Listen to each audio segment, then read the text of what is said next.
Hello बच्चों, कैसे हैं आप सब लोग। तो आज मैं एक बहुत बड़ी खबर लेके आप लोगों के सामने आया हूँ बच्चों। माननीय सुप्रीम कोर्ट ने आज आर्टिकल 370 हटा दिया है। आर्टिकल 370 हटा के एक ऐतिहासिक फैसला माननीय सुप्रीम कोर्ट ने आज कर दिया है। अब आप पूछो आर्टिकल 370 है क्या। आर्टिकल 370 बच्चों स्कूल की किताबों से लेके आने वाली यूपीएससी, आईएएस ये किसी भी तरह कम्पिटिटिव एग्जाम्स में, वो करंट अफेयर्स क्यों ना हो, जनरल नॉलेज क्यों ना हो, हर एक जगह में आर्टिकल 370 का जिक्र होता आया है और होता रहेगा। अब क्या है आर्टिकल 370? ऐसे तो आर्टिकल 370 की डिटेल्स अगर मैं बताने जाऊं तो बहुत ज़्यादा ये वीडियो लंबा हो जाएगा। मैं सिर्फ आपको कुछ ब्रीफिंग ऐसी करके देता हूं जो आप बड़े आसानी से आर्टिकल 370 के बारे में बता सकते हैं। आर्टिकल 370 यानी धारा 370। आज धारा 370 माननीय सुप्रीम कोर्ट ने, जो उच्चतम न्यायालय है, उसने हटा दिया है। 1947 में जब हिंदुस्तान आज़ाद हुआ, भारत आज़ाद हुआ, तो एक कॉन्स्टिट्यूशन लिखा गया। आप सब जानते हैं उस कॉन्स्टिट्यूशन को लिखने वाले कौन थे? डॉक्टर भीमराव अंबेडकर। लेकिन आज़ादी के वक्त, आज़ादी के समय पे आर्टिकल 370 नहीं लिखा गया था। आर्टिकल 370 लिखा गया था, इट मीन्स इसको अप्लाई किया गया था टेम्पररी स्तर पे, वो 1949 पे। Article 370 is made for only Jammu and Kashmir. एक जम्मू एंड कश्मीर जो हमारे भारत के ही राज्य हैं, उसके लिए आर्टिकल 370 को ये निर्धारित किया गया था 1949 में।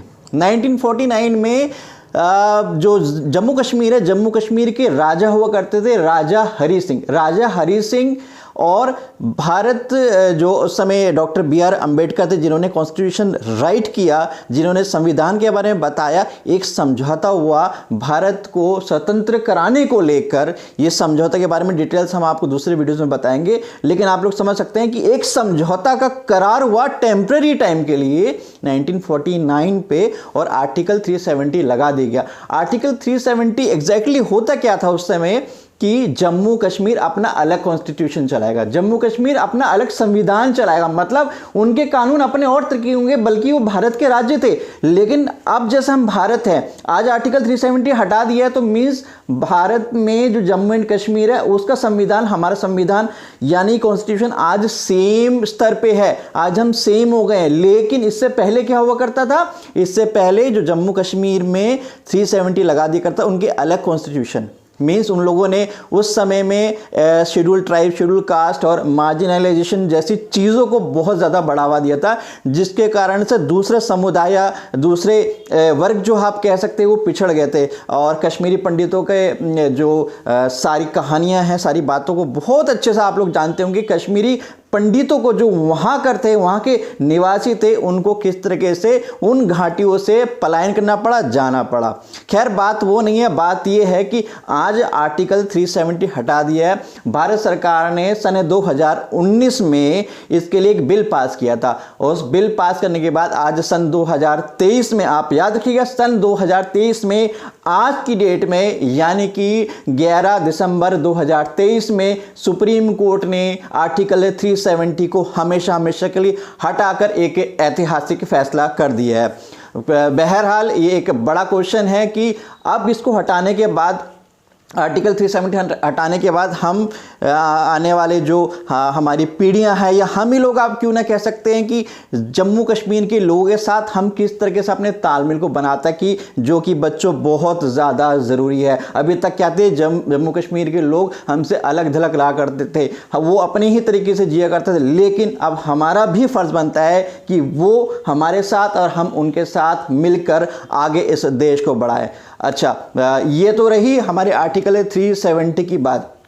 अब आगे करते हैं, आगे बढ़ते हैं कि इसका फ़ायदा या नुकसान, ये फ़ायदा और नुकसान के बहुत सारे क्वेश्चंस, डिसएडवांटेजेस, एडवांटेजेस या फिर कर्स और बोन, इस तरह कई क्वेश्चन जो हैं आपके कॉम्पिटिटिव एग्जाम्स में, या फिर GK, general current affairs, general knowledge, इस तरह के क्वेश्चंस आ सकते हैं और आपको उसमें उन सभी चीज़ों को लेकर बताना है।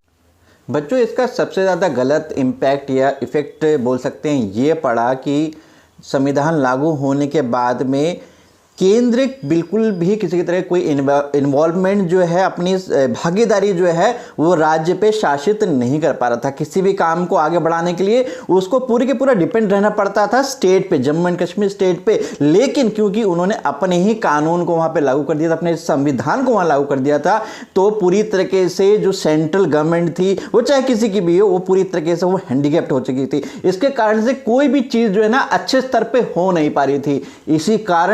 इसी कारण मेरे बच्चों क्या हुआ था कि आतंकी जो संगठन है, जो टेररिज्म है, वहां पैदा होने शुरू हो गए। इसलिए लोग बाद में जम्मू कश्मीर, गुलमर्ग, सोनमर्ग, इतनी श्रीनगर जैसे सुंदर सुंदर जगह में इतना बड़ा टूरिज्म का स्पॉट है, जाने से डर गए थे। लेकिन अब शायद वो स्थिति सुधरने वाली है, और सुधारने वाले बच्चे कोई नहीं है, आप और हम हैं। हम सब मिलकर देश के लिए बहुत कुछ करने जा रहे हैं। ये खैर ये तो आने वाला समय ही बताने वाला है कि आर्टिकल 370 हमारे देश के लिए कितना फायदेमंद साबित होने वाला है। आप लोग क्या सोचते हैं? आप लोग अपनी निजी राय को मेरे कमेंट बॉक्स में जरूर लिख के भेजिए। मिलेंगे अगले वीडियो के साथ, तब तक के लिए बाय बाय, टेक केयर।